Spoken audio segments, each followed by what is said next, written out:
Are you ready as an individual to be a landlord? This is not an easy thing.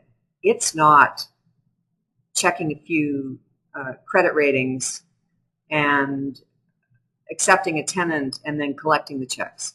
It's much more complicated than that. It involves very intense legal obligations and responsibilities, and you can get yourself in deep water if you don't know them up front.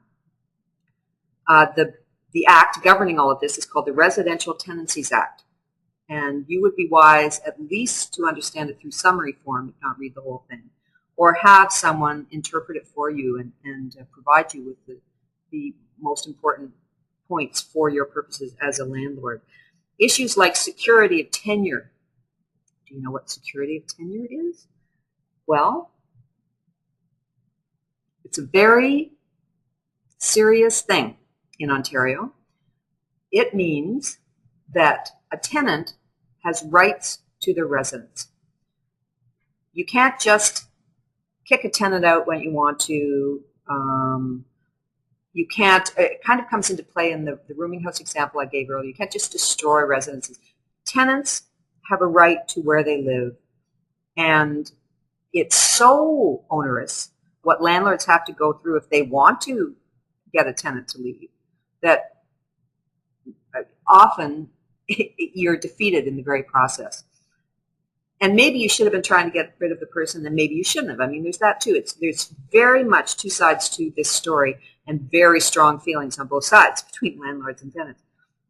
In many situations, there's very good relationships between landlords and tenants, but you've got to be very careful and not take anything casually, and be very sure that you're being not only fair, but absolutely to the letter correct in how you handle situations around tenants.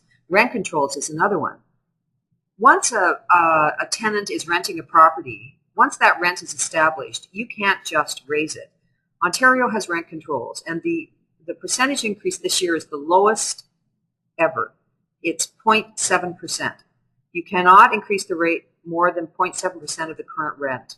If you want to increase the rate, if you have some reason that might qualify as a rational reason to raise the rent, you have to apply and do it on the proper forms and through the proper channels, and to see if you can get the rent increased. If the apartment's vacant, then you can establish whatever rent you want. Or if one tenant leaves and another one comes in, then you can, again, establish whatever rent you want that a tenant will pay, of course. But it's around the increases you've got to be very careful. There's other thing, how you can screen. I'm going to speed up a little bit here because I've got this big long list. How you can screen tenants, potential tenants. Lots of issues there. The Ontario Human Rights Code, you've got to be very aware of people's rights as individuals, and our protection for individuals against discrimination. Rental deposits. Another thing, for example, you can't demand from a tenant post-dated checks. You can ask for them, and if a tenant's willing to give them to you, that's great, but you can't demand them. You need to do a tenant info pack. You have to think about how you add interest to the deposit. Vital services, you are required by law to provide tenants with light, water, hydro. That is not a casual thing. That's a legal responsibility. The condition of the rental unit. A landlord is responsible for the safety and well-being of their tenant. They cannot allow a unit to deteriorate.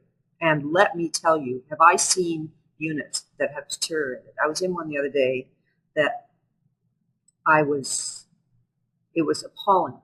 And people were living there, and I think there was some illness involved with the people who were living there in terms of their being able to take care of themselves. But the structure of the unit and the condition of the unit itself was unbelievable.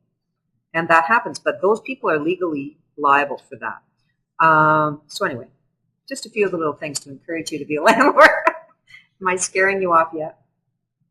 Okay, so then there's some also, aside from all of those, just to talk a little bit more about these possible upfront issues a little more concretely. Let's take tenants, for example. If you're buying a property and there are tenants in the property already, and say it says on the listing, tenants would like to stay. Well, that's great. It sounds wonderful. You don't have to deal with it. There are people there. They'll just start making the checks out to you. Well, you want to be careful of this, and you want to make sure you understand what you're getting into, because you're entering into a legal contract with these people who you, up to this point, don't know. You want to find out who the tenants are. You want to get a sense of the fact that you can have a good relationship with them. You want to get documentation from the current landlord as to what rent they pay, how long they paid it, when the last rent increase was imposed on the tenants. And any information you can about those tenants is critical to your decision to assume existing tenants. Okay, what if you want vacant possession? This gets into the security of tenure issue that I was mentioning before. The only way you can, okay, I'm going to assume there aren't issues of tenant failure to pay rent, issues like that. It's not a question of eviction.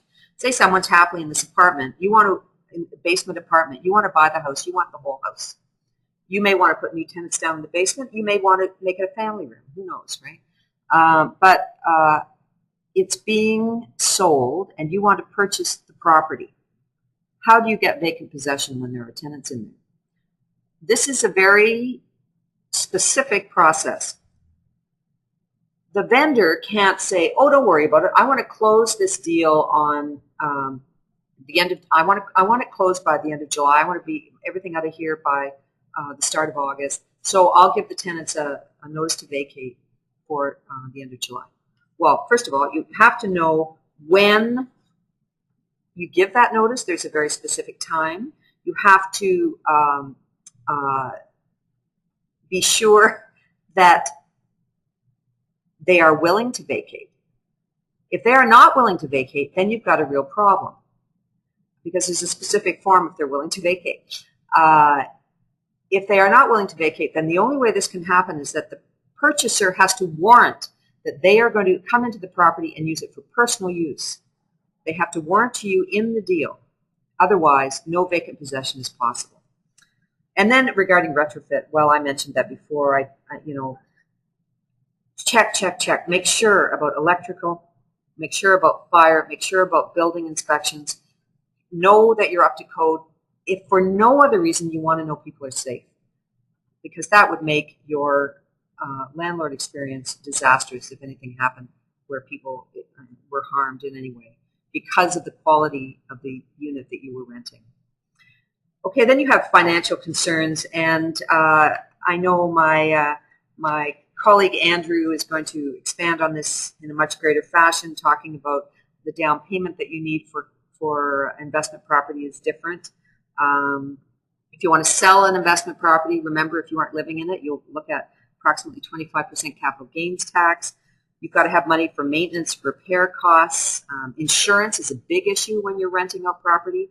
Covering the building is your responsibility, but tenants definitely should have content packages, and you need backup funds. What if a tenant defaults on rent, or what if you have vacancies for an extended period of time? You have to protect yourself. There's also mathematical formulas so that you can determine if something is a good investment, taking your net return on investment, figure out or find out what the cap rate, the capitalization rate is in that particular area, and there's a pretty wide range. And then using that, in this formula here, you can figure out what's a reasonable purchase price. That's pretty coldly mathematical. There are also many non-mathematical elements, and there are things that are fairly straightforward and obvious, like the quality of tenants and interest rates at that time and what the market's like and other investment opportunities. You have to compare all that and figure out if it's going to be worthwhile for you. And then after all those discouraging things, if you really love the idea and you find the one you want, go for it. Thank you very much. Thanks, Chris. That was some great information. We're just going to move right along to Andrew, who's going to speak to us on the financial options available to you.